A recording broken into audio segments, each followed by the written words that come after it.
nous allons commencer. Tout d'abord, je voudrais dire de la part de chacun un immense merci à Marie-Pierre et Eric qui nous accueillent une fois de plus, parce que je n'ai pas compté, mais ça doit être la 6e fois hein, qu'on vient. Plus que ça. Alors, vraiment merci du fond du cœur à tous les deux de nous accueillir ici dans ce très beau salon avec un magnifique piano. Et je ne dis pas ça seulement parce que j'ai oublié de mettre Marie-Pierre comme musicien sur l'affiche que j'ai mis au... Alors, j'ai fait cette affiche un peu vite et il y a plein de choses beaucoup de choses qui sont fausses. Il y a des compositeurs qui apparaissent et qui sont d'un dîner musique précédent. Mais sur le programme, il n'y a pas d'erreur. Sur le programme, il n'y a pas d'erreur. Voilà. Alors, on va commencer assez vite. On est un tout petit peu en retard sur l'horaire. Je ne vais pas dire, parce que je l'ai déjà dit tout à l'heure, que c'était un peu de la faute des violonistes, de certains violonistes. Mais bon, alors on va commencer par une pièce de... Alors, dans le programme, petite parenthèse, d'abord, il n'y en a peut-être pas pour tout le monde, donc voilà, vous pouvez prendre un pour deux peut-être. Et l'ordre des pièces n'est pas tout à fait exact. Vous le verrez. C'est pas tout à fait, c'est pas dans l'ordre. Vous toucherez le tiercé dans le désordre.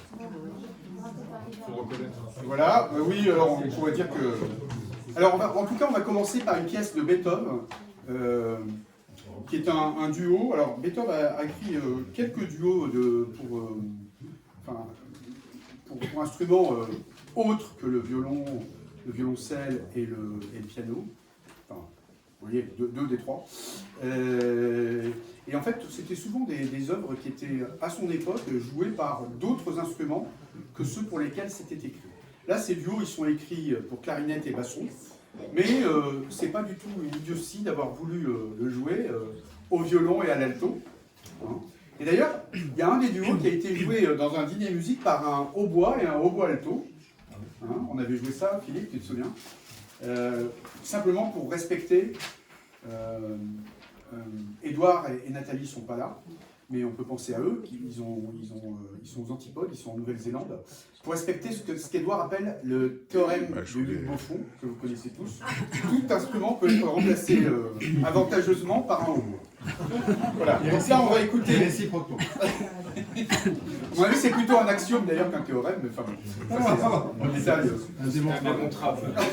Voilà, on ne le démontre pas. Voilà.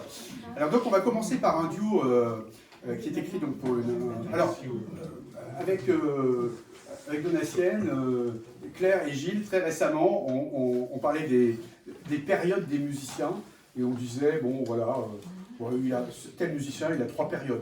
Oui, bon, tel autre aussi il a 3 périodes. C'est vrai.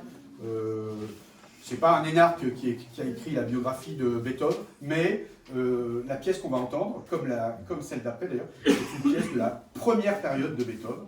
C'est pas la période bleue, c'est la première période de production. Donc on va entendre une pièce de ce duo au plus 27 ou 37, je me souviens plus, avec Takashi Amano au violon et Gilles Durieux à l'alto.